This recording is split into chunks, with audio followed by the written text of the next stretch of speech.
Jack Roberto update. And after na event ni Jack sa Coron, Palawan, nag-enjoy pa nga si Jack na mag-swimming sa Kayangan Lake. Mga kasama ni Jack sa lumangoy dyan, groupings pa nga sila,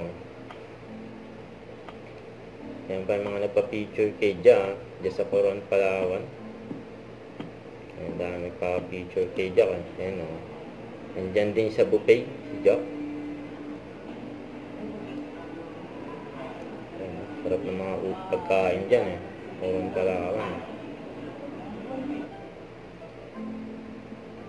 Nag-enjoy dyan si Jack sa Coron, Palawan. Ito pa pati yung Jack.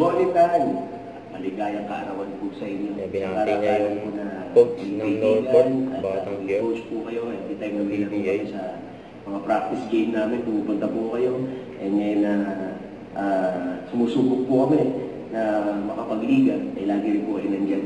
So, isang karangalan po na makilala ang isa sa pinakamagagaling na coaches po sa larangan ng basketball. So sana nag-enjoy po kayo ngayon.